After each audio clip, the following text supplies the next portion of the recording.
Un saludo a todos. Es una gran bendición que podamos reunirnos en este nuestro cierre de Shabbat.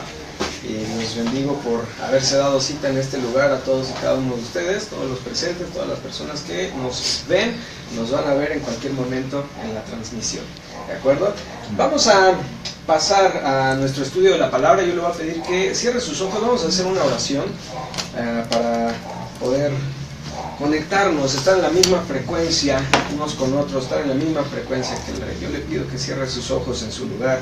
Padre eterno, te damos gracias por darnos la oportunidad y la bendición de poder llegar hasta este día, Señor. Sabemos que hasta este momento tú nos has bendecido, tú nos has permitido tu gracia, nos has acompañado, nos has dado la fuerza suficiente para salir adelante, para llevar a cabo nuestros planes, proyectos y todas las cosas, Señor, que hemos tenido en nuestro corazón. Yo te ruego que en este momento seas tú llenando toda la atmósfera con tu presencia y permitiendo que tu gracia sea derramada sobre nosotros. Abre nuestro entendimiento, toca nuestros corazones y danos la oportunidad de poder aprender, Señor, o reaprender lo que tú tienes para cada uno de nosotros. En el nombre poderoso de nuestro Señor Yeshua decimos amén. Bien, de acuerdo. Vamos a ver un tema muy interesante. Le vamos a poner un título, porque si tiene un título es porque es más interesante, ¿de acuerdo? Las tres unciones. Música de sorpresa, las tres unciones. Decíamos en algún momento, en alguna de nuestras lecciones, que la fe verdadera, la fe auténtica en el Creador, es decir, la emuná, tiene tres niveles. ¿Cuántos se acuerdan de los tres niveles de la emuná? Y en alguna ocasión hemos tenido oportunidad de mencionar. El nivel número 1 de la emuná dice que todo lo que nosotros vivimos, todas las cosas, absolutamente todas, son ¿cómo? No, por la voluntad del Creador. Esto también es voluntad del Creador. ¿De acuerdo? Ese es el primer nivel de la fe verdadera, la fe auténtica. Esto es la voluntad del Creador. Y cuando decimos esto, estamos hablando de la situación que vivimos en este momento, la que ya pasó y la que va a pasar. ¿De acuerdo? Todo es la voluntad del Eterno. Ese es nuestro primer nivel. Lo vamos a recordar porque nos vamos a estacionar en el tercero. El segundo nivel de la emuná dice que, ahora sí, todo es para bien. ¿De acuerdo? Esto también es para bien. Es decir, que si todo lo que vivimos es la voluntad del Creador y sabemos que el Creador es bueno, ¿cuántos saben eso? Amén. El Creador es bueno, entonces todo lo que nosotros vivimos tiene que ser bueno, es para bien, ¿de acuerdo? Y el tercer nivel de la emuná dice que en todo hay un mensaje del Creador, un propósito, ¿de acuerdo? Y la palabra propósito es la que nos va a dar el sentido del tema de esta tarde, el cual decíamos, lo vamos a titular las tres unciones. Si todo tiene un propósito, una razón de ser, para que podamos alcanzar ese propósito, habrá que vivir una serie de circunstancias, habrá que atravesar por procesos, por procedimientos que nos conviertan o nos catapulten a cumplir con ese propósito, con ese objetivo. ¿De acuerdo? Ahora, hablando ya del número 3, se dice que hay tres ópticas o tres perspectivas de nosotros mismos. La primera perspectiva de nosotros es ¿quién tú crees que eres?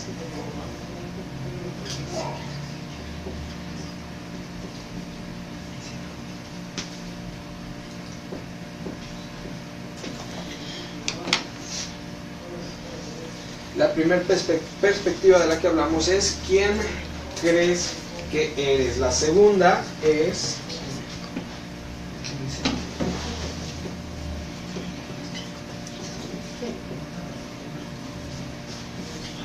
¿quién dicen los demás que eres?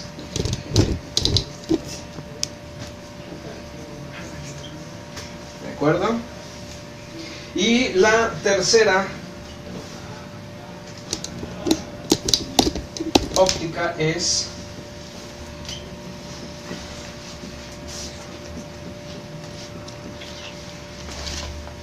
quien realmente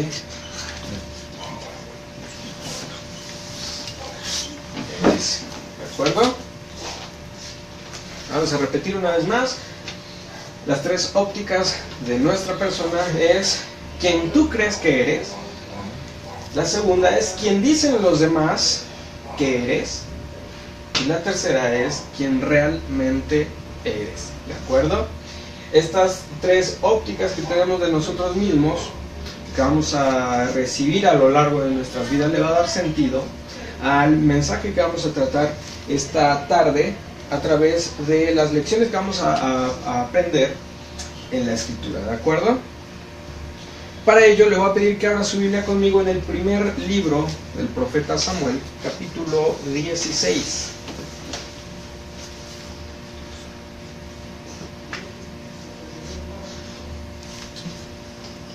Primer libro de Samuel, capítulo 16. Y cuando lo haya encontrado, denme una señal de vida. Listo. Achú. Una señal de vida saludable, algo así como un amén. Amén. No un estornudo. Bien.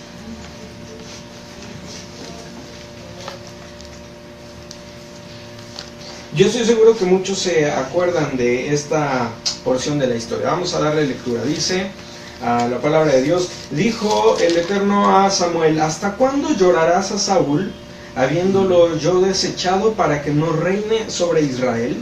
Llena tu cuerno de aceite y ven. Te enviaré a Isaí de Belén, porque de sus hijos me he provisto de rey. Y dijo Samuel: ¿cómo iré? Si Saúl lo supiera, me mataría. Dios respondió: toma contigo una becerra de la vacada y di: a ofrecer sacrificio al Eterno he venido. Y llama a Isaí al sacrificio, y yo te enseñaré lo que has de hacer, y me ungirás al que yo te dijere. ¿De acuerdo? Vamos a detenernos ahí un instante. Todos conocemos esta porción de la historia. Se dice que ya había un rey sobre Israel. ¿Cuál era el nombre de ese rey? Saúl. Saúl era el nombre del rey en curso en ese instante. Pero de pronto nosotros vemos en el capítulo 16 que Dios le dice al profeta Samuel: ve a la casa de Isaí y vas a ungir a un nuevo rey. Y esto lo mete en problemas a Samuel, porque él dice: Señor, ya tenemos rey. Si el rey se entera que yo voy a ungir a otro rey en su lugar, me va a matar. Y dice: no te preocupes. ¿Y que vas a ofrecer sacrificio? Efectivamente fue a ofrecer un sacrificio, pero no le digas lo demás. Solamente vas a ofrecer sacrificio a la casa de Isaí. Es lo único que vas a decir. Te vas a limitar a eso. Y aquel dice: está bien, perfecto, va. La historia cuenta que cuando el profeta atravesaba las tierras de Belén, todo el mundo se espantaba. Decía: ¿qué viene a hacer este profeta acá? ¿O viene a traer juicio? O alguien en algún momento llegó a decir la frase: qué bueno puede salir de Belén. No hay nada ahí, no hay nada que valga la pena ahí. ¿Qué viene a ser un profeta, aparte consejero del rey, hasta acá? El mundo comienza a alarmarse un poco. Llega a las puertas de la casa de Isaí, y dice la escritura que cuando Isaí sabe de cuál es el plan, hace desfilar a sus 7 hijos. Hace desfilar a sus hijos delante del profeta y dice: bueno, profeta, puedes seleccionar a cualquiera de estos. Cualquiera de estos puede ser el bueno para ser el próximo rey de Israel. Y pasa, me atrevo a pensar, entra un tipo Leonardo DiCaprio. Oh. Dios bendice. Conozco. Entra un tipo Leonardo DiCaprio en ese momento. Una persona ecologista que le gusta salvar al planeta. Galán, de buen porte. Y entonces lo mira el profeta y dice: este podría ser un buen rey. Este nos puede servir porque necesitamos a alguien que se ocupe del mundo, alguien que tenga uso de conciencia. Y el Señor le dice, no, ese no, pasa al siguiente. Ah, está bien, pasa al siguiente. Y viene otro, un tipo, ¿qué le gusta? Un tipo Tom Cruise, un tipo atrevido. Amén, amén. Un tipo fuerte, gallardo, el siguiente hijo de Isaí. Y dice el profeta algo así como, este nos puede servir, un tipo de carácter, una persona que tenga pinta de ser un héroe, y que sepa moverse, que sepa pelear. Dice, perfecto, vamos a ungirlo, ya lo encontramos. Y dice el Señor, no, detente ahí, ese no va a ser el rey. Sigue, el que viene. Y bueno, está bien. Traen un tipo Arnold Schwarzenegger en sus buenos tiempos. Grandote, fornido, musculoso, era un hombre hecho de piedra. Dice, oh sí, este podrá vencer a cualquier gigante que se lo ponga. Este tipo es lo que necesitamos como el próximo rey. Creo que hasta es más alto que Saúl, más fuerte que cualquiera. Este es el bueno, lo voy a ungir. Y entonces el Señor lo detiene y dice, no, ese tampoco. Y así desfilan todos, cada uno con sus cualidades, cada uno distinto, cada uno pareciera ser superior al otro. Pero Dios dice algo, y dice, yo necesito que tú mires como yo miro. Te voy a pedir que no mires como mira el hombre, porque el hombre mira lo que está delante de sus ojos. Así que, y esto es un punto para mí, dice el Señor, no mires lo grande de su estatura. Con que sea guapo y coqueto, con eso basta. Así dice mi versión de la escritura. Y entonces dice, ninguno de estos, pregunta por el otro. ¿Cuál será el otro? Y entonces el profeta dice, ¿tienes otro hijo? ¿Hay otro que no esté aquí? Y dice, bueno, sí hay uno, el pequeño, dice. Está el pequeño, pero él está cuidando las ovejas, las vacas, él es de pastor. No figura.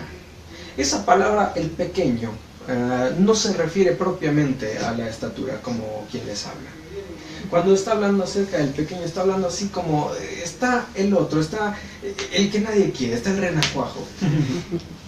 Te dice desfilar a los mejores, te dice desfilar a los que a mi carácter, a mi parecer, eran los hijos. Pero está el otro, dice Isaí. Dice, tráemelo, porque ni siquiera nos vamos a sentar a la mesa, no vamos a cenar siquiera, si él no está acá.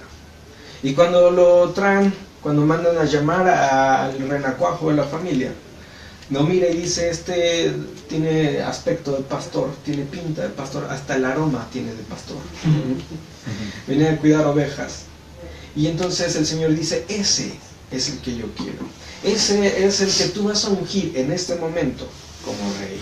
¿De acuerdo? Y eso se produce a través del capítulo 16 que acabamos de leer nosotros, del primer libro de Samuel. Entonces, en ese momento, David, como se llamaba el renacuajo, ahora ya forma parte de la mesa familiar. Aquel que no figuraba, ahora ya puede estar sentado a la mesa. Ahora ya ha recibido una unción de las 3 que va a recibir para convertirse en la persona que verdaderamente es. ¿De acuerdo? Porque si bien lo recordamos, hay 3 ópticas que nosotros tenemos o que los demás tienen acerca de nuestra persona. ¿Quién crees que eres? ¿Quién dicen los demás que tú eres? Y quién Dios dice, quién realmente eres tú. ¿De acuerdo? Entonces, tenemos a un recién flamante nuevo rey para Israel. ¿Pero qué ocurre? Yo le pregunto, ¿será que en ese momento que David fue ungido, él fue colocado en el trono real? ¿Será que fue en ese momento en el que ya tenemos nuevo rey, ahora hay que quitar a Saúl? Ya, definitivamente. La unción se le ha ido, ahora colocamos a David. Y día siguiente David está reinando en Jerusalén. ¿Será que la historia fue así? No, ¿verdad? Los que tenemos un poco de memoria respecto a la historia, recordaremos que a lo largo de estos episodios, los siguientes capítulos que vengan, veremos a un David apenas enfrentando a un gigante. ¿Cuántos recuerdan del nombre del gigante? Goliat. Me atrevo a pensar, y haciendo un paréntesis grande, que la verdadera unción para David como rey surtió efecto hasta el momento en el que venció al gigante. No fue únicamente cuando derrama Samuel el cuerno de aceite para ungirlo, para llamarlo. Me atrevo a pensar que surte efecto justo cuando vence al gigante. Justo cuando enfrente de los ojos de todas las personas que dudaban, que se reían, que se burlaban, que pensaban que este tipo no iba a llegar a ningún lado o que iba a morir en el campo de batalla. Ante sus ojos Dios le entrega la más grande victoria que cualquier persona había visto en ese momento. ¿De acuerdo? Me atrevo a pensar que fue realmente el poder del gigante el que le da la unción a David, el que le permite a él ser puesto como la figura pública del momento, debajo de los reflectores de todo Israel, sabiendo todos y cada uno, ese tipo tiene algo de Dios. ¿Cuántos dicen amén? Después de eso lo veremos formando parte de los ejércitos de Israel, lo veremos formando parte de los soldados, de las filas de un rey que ante los ojos de Dios era un rey que ya había sido destronado, ¿de acuerdo? Ante los ojos de Dios el rey era David y no Saúl. Pero ¿quién ocupaba el gran mando? ¿Quién ocupaba el trono en ese momento? Saúl, ¿de acuerdo? Todavía no había sido retirado. Esto es lo que yo llamo la primer unción. La primera unción es el llamado que Dios le hace a David, y podríamos quitar el nombre, podríamos poner el propio, el llamado que Dios le hace a Alex, el llamado que Dios le hace a Lalo, el llamado que Dios le hace a Mario, porque Dios te llama, porque del lugar de donde tú provienes, Dios te saca de ese sitio para cambiar tu historia. ¿Cuántos dicen amén? Siempre he dicho que uno podrá olvidarse de hacia dónde va, uno podrá olvidarse de hacia dónde se dirige su vida, pero uno no se olvida de dónde Dios lo sacó, ¿de acuerdo? La primera unción se produce con el llamado. El primer momento en el que Dios te toca, Él reconoce tu nombre, Él te llama a servir, te llama a hacer algo distinto, ¿de acuerdo? ¿Se puede ser rey con la primera unción? ¿Se puede alcanzar el propósito con la primera unción? No. ¿De acuerdo? Lo estamos viendo a través de la Escritura. Ya había sido ungido como rey, pero todavía no era nombrado rey, ¿de acuerdo? Todavía no ejercía.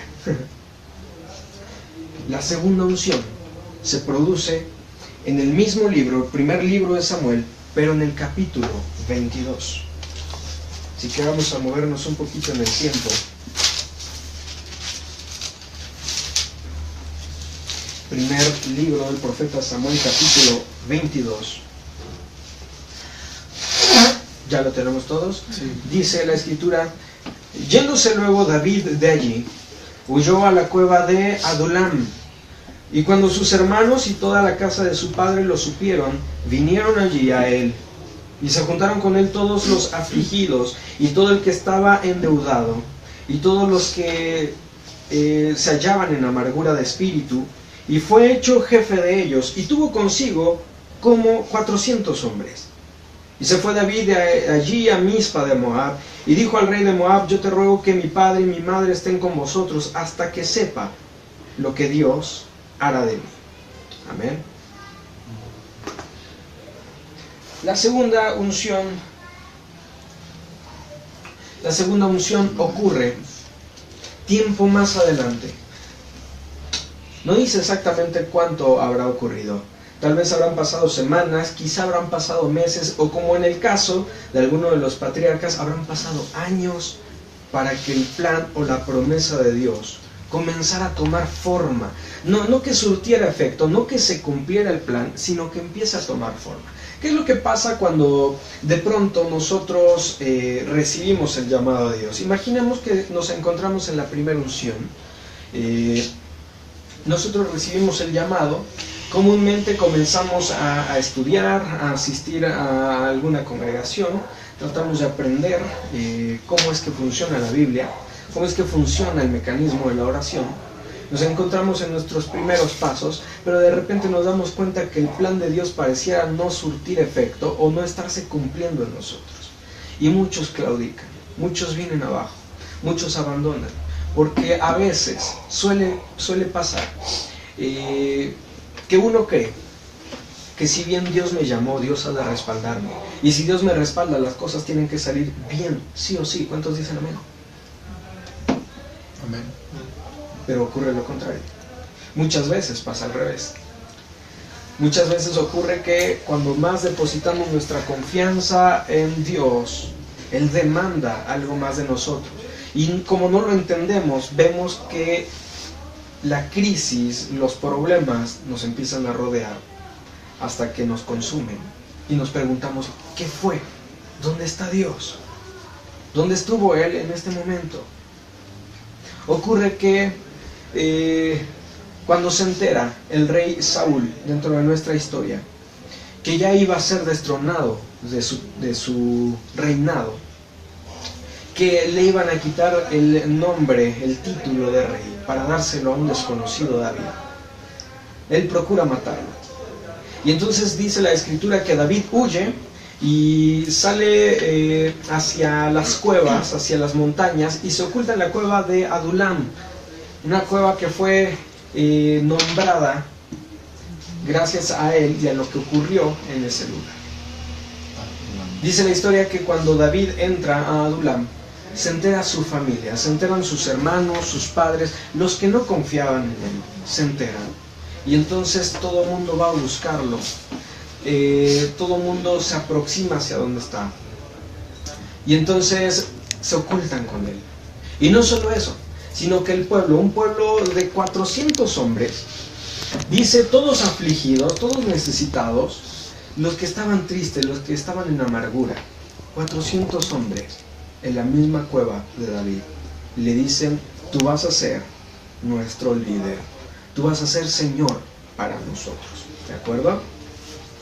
¿Y qué es lo que ocurre? Esa es la segunda unción.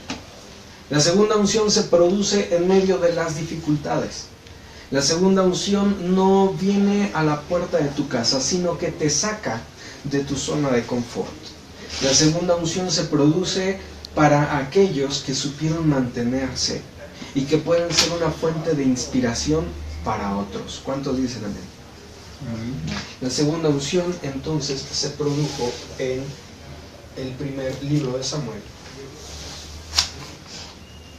capítulo 22. Comenzamos a tomar un poquito más de forma. ¿Quién crees que eres? Cuando se produce la primera unción, veíamos a un David que no figuraba ni siquiera para una cena familiar, que no figuraba en la lista de los hijos, un David que era desconocido ante cualquier persona. Lo conocían nomás los borregos, lo conocían nada más los lobos o los leones con los que David decía luchar. Pero hasta ese momento David era un nadie, ¿de acuerdo? La segunda unción responde al punto, ¿quién dicen los demás que eres?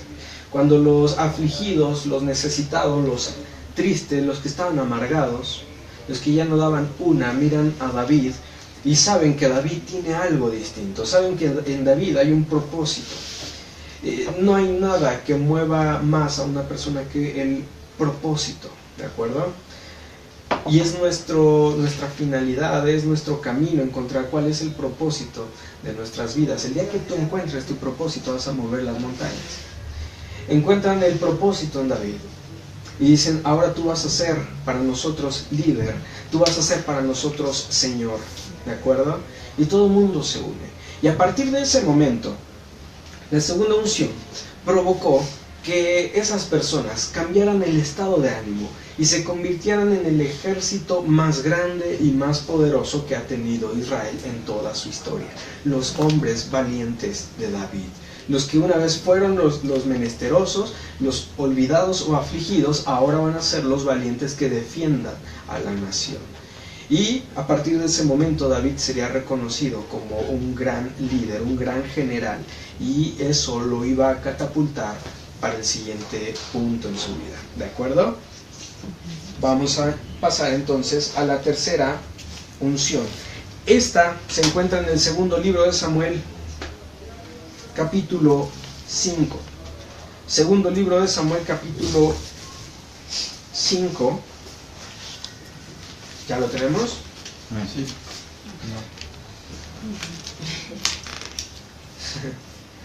Segundo libro de Samuel, capítulo 5. Dice la escritura: vinieron todas las tribus de Israel a David en Hebrón, y hablaron diciendo: henos aquí, hueso tuyo y carne tuya somos. Y aún antes de ahora, cuando Saúl reinaba sobre nosotros, dicen: eras tú quien sacabas a Israel a la guerra y lo volvías a traer. Además, el Señor te ha dicho: tú apacentarás a mi pueblo Israel, y tú serás príncipe sobre Israel. Vinieron pues todos los ancianos de Israel al rey en Hebrón, y el rey David hizo pacto con ellos en Hebrón delante del Eterno, y ungieron a David por rey sobre Israel. Era David de 30 años cuando comenzó a reinar, y reinó 40 años. En Hebrón reinó sobre Judá 7 años y 6 meses, y en Jerusalén reinó 33 años sobre todo Israel y Judá. ¿De acuerdo?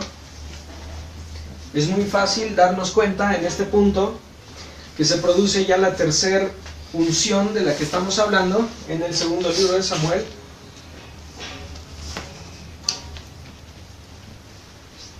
Capítulo 5, la tercera y última unción, y es el cumplimiento de la promesa. ¿De acuerdo? Porque de principio decíamos, Dios lo que hace es un llamado, ¿no? La primera unción es el llamado de Dios, la segunda unción es la permanencia que uno tiene, lo que uno demuestra, lo que uno hace con lo que Dios dijo que haría. ¿De acuerdo?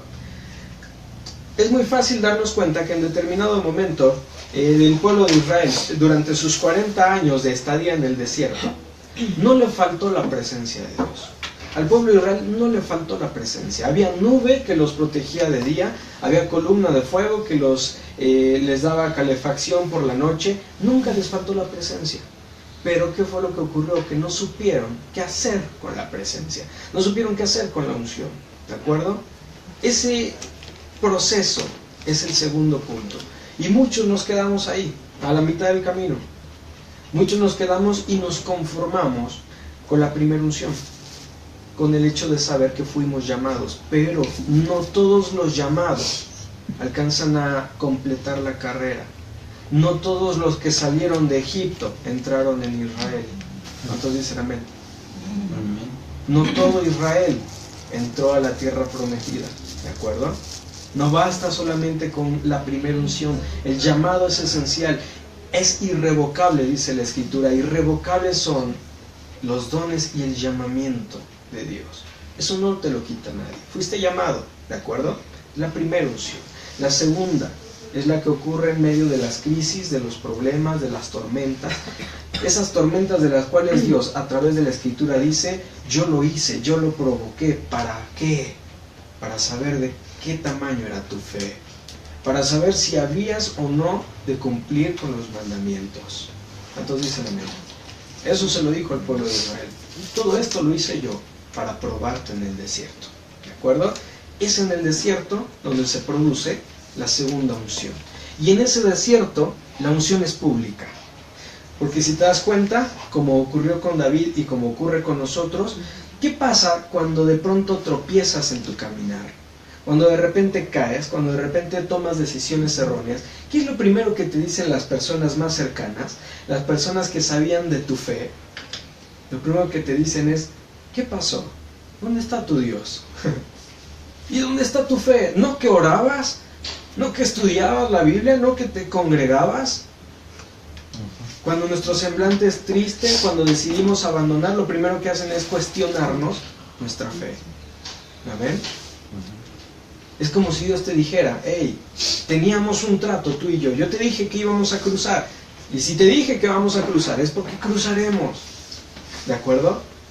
¿Por qué abandonas? ¿Por qué te entristeces? ¿Por qué te enojas? ¿Cuántos dicen amén? Ahí se produce la segunda unción. Y la tercera, a través de tu llamado, a través de tu permanencia, entonces Dios determina que si bien ya has recibido la unción de parte del pueblo, si bien ya las personas te han visto, te han reconocido, las mismas crisis te han reconocido, los gigantes reconocían a David, el enemigo sabía quién era él. Cuando ya tienes ese nombre, ese reconocimiento, se produce la tercera unción. Cuando se cumple la promesa de Dios, cuando se cumple el pacto que Él había establecido, cuando ante sus ojos se revela quién eres realmente, ¿de acuerdo? Y cuando te revelas quién eres realmente, las personas van a encontrar en ti a una persona distinta a la que comenzó la carrera, una persona diferente. El David que encontramos en alguno de esos 3 capítulos que hemos leído no se parecía en nada. No se parecía nada el primero al segundo, ni al tercero. Vemos una evolución, vemos un crecimiento, vemos a una persona que fue avanzando, una persona que fue nutriendo su fe, que si tuvo errores, como cualquiera de nosotros, tuvo una cantidad inmensa de errores, ¿de acuerdo? Pero hay algo importante.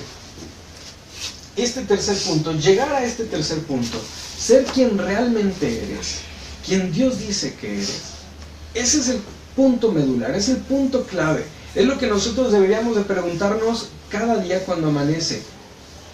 Porque hoy por hoy nos podemos ver al espejo y creer que somos el licenciado, o el abogado, o el arquitecto, o el ingeniero. Cree que somos la persona que por el momento es desempleada. Cree que somos el padre o madre de familia. Podríamos pensar que somos alguien a nuestra perspectiva. A la perspectiva de los demás seremos una persona totalmente distinta. Pero ante la perspectiva de Dios yo me pregunto, ¿quién soy yo? ¿Qué es lo que Dios quiere de mí? ¿Cómo es que Él me ve a mí? ¿O cuál fue el diseño original que puso en mí? Y que a través de mis errores o de mis faltas, de mis transgresiones, eso se fue perdiendo. ¿Por qué? Yo puedo ver en la Escritura que a través de los ojos de Dios, David ya era rey, aunque no ejerciera. ¿De acuerdo? David era el rey de Israel. Y ese fue conocido después de David, después de que él murió. Todo el mundo sabía que al final David seguía siendo el rey de Israel. ¿De acuerdo? Vamos a concluir con estos 2 puntos. Creo que lo dejé arriba.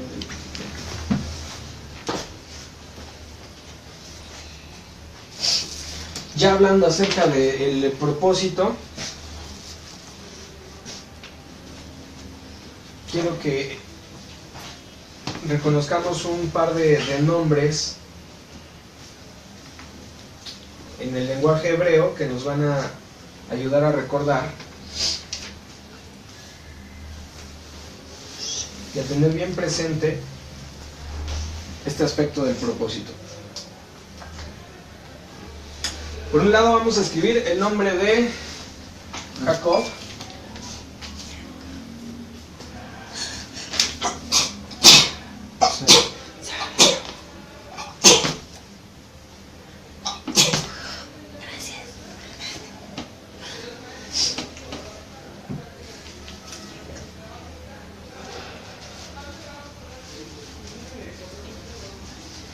Ok.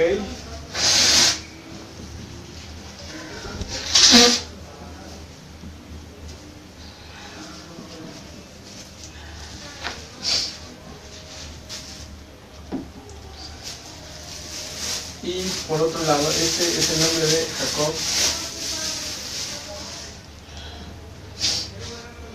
¿Cuántos sabemos lo que significa Jacob?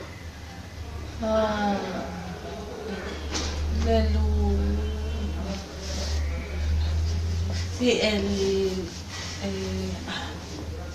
usurpador, no. Sí. Sí. Como suplente. Ajá. Ok. El nombre de Jacob dentro de la escritura significa usurpador, suplente, suplantador. Es una persona que básicamente no tiene que estar ahí. Una persona que está haciéndose pasar por otra, ¿de acuerdo? Ese era el nombre de Jacob. Jacob es hijo de Isaac, es hijo de Abraham, es uno de los patriarcas. Es curioso que en su nacimiento el nombre de él, porque tú sabes que los nombres tienen mucho que ver con las cualidades, las características de las personas, así funciona en el lenguaje hebreo. Entonces ocurre que tenemos al patriarca llamado Jacob, suplantador, la persona que no tiene que estar ahí.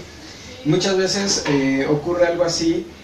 Yo creo que en la historia de David, como nosotros lo hemos visto, no habrá faltado quien diga, ese tipo no tenía que hacer nada ahí. Había otro más capacitado, había otro más santo, había otro que es mejor, él nada tenía que hacer ahí, ¿de acuerdo? Lo mismo ha pasado con nosotros, muchas veces nos han dicho algo así, ese tipo o esa mujer no tenía que hacer nada ahí, seguramente yo pude haberlo hecho mejor, pero de alguna manera Dios dijo, este es el tipo que tiene que estar en ese lugar, porque yo así lo llamé, ¿de acuerdo?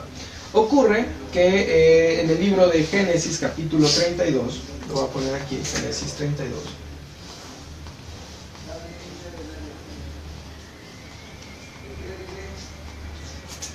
Ocurre que cuando Jacob está huyendo varios años después, sabe que su hermano lo va a matar, su hermano al que él suplantó en algún momento y que le robó esa unción, lo va a asesinar.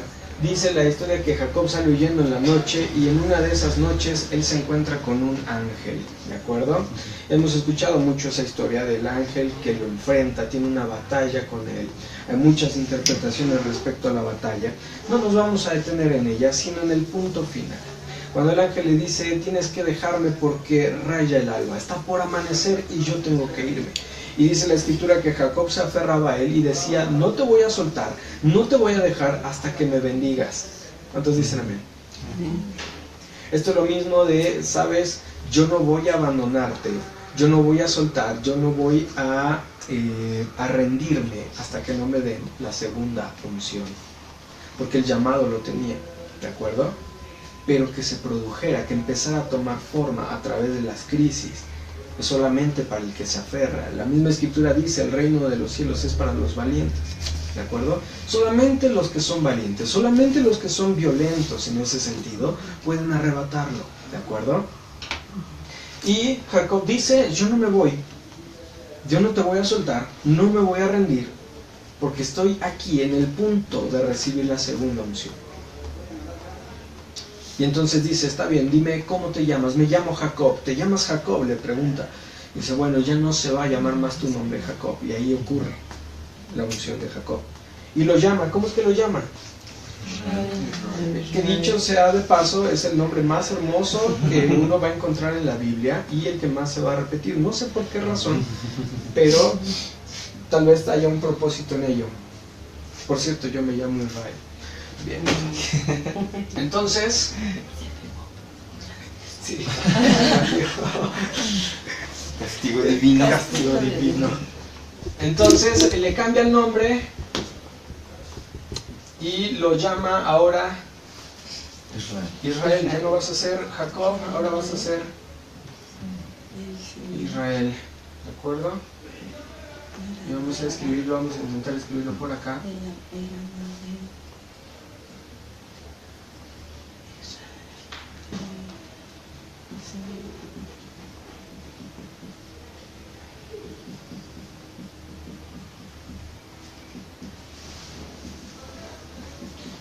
Bien. Y vamos a colocar también su valor numérico para que podamos dar con el punto clave de este punto, de esta lección.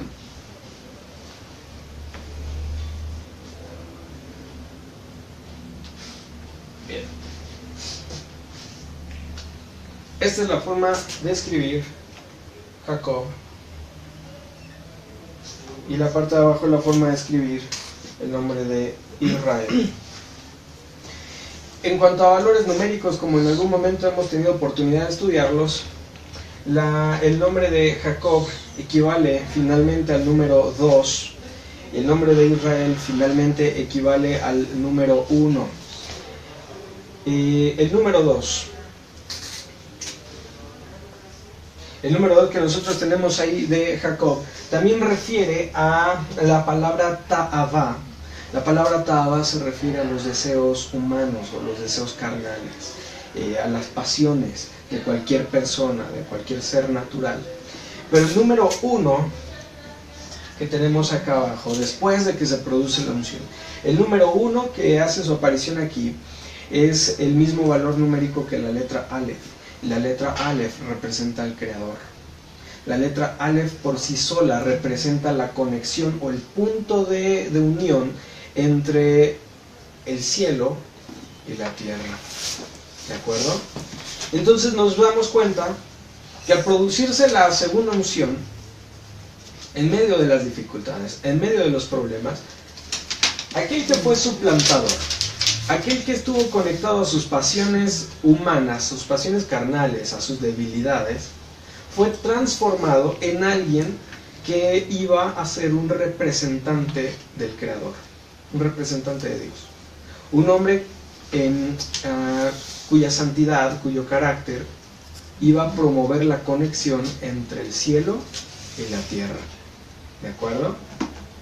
Entonces ya no iba a ser más su nombre Jacob, ahora iba a ser su nombre Israel. Israel era el nombre, obviamente, que Dios ya tenía pensado desde el principio.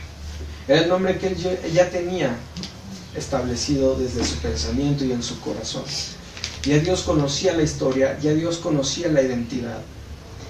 Pero faltaba que ese hombre llamado Jacob se conectara con los propósitos, con los planes de Dios para transformarse en la persona que había nacido para ser. ¿De acuerdo? Hoy en día nosotros nos miramos, como lo decía el espejo, y vemos una persona. Conocemos nuestro nombre, sabemos nuestra historia, creemos saber hacia dónde vamos, pero lo que no sabemos todavía es hacia dónde nos está llevando el Creador, hacia dónde Él diseñó nuestro camino y hacia dónde Él nos está proyectando. ¿De acuerdo? Es nuestra responsabilidad, es nuestra finalidad descubrir ese propósito que va a transformar nuestras vidas, que nos va a catapultar a ser, no como yo me veo al espejo, no como tú me ves, sino como el Creador sabe que soy. Mi diseño original. ¿Cuántos dicen amén? Bien. ¿Alguien tiene alguna duda o comentario? Queja, sugerencia, o como diría Mario, ofrenda, terreno, coche, diezmo, celular nuevo. Híjole. Ahí te fallo. Bien, mis amados, pues ese ha sido nuestra plática, nuestro estudio acerca de las tres unciones, acerca de la conexión que tiene la emuná, la fe verdadera, con los propósitos de Dios para nuestras vidas. Ha sido un gusto que podamos compartir este tiempo. Yo deseo que lo que resta de este Shabbat sea muy dulce y de mucha bendición, y para todos los demás, Shavua Tov.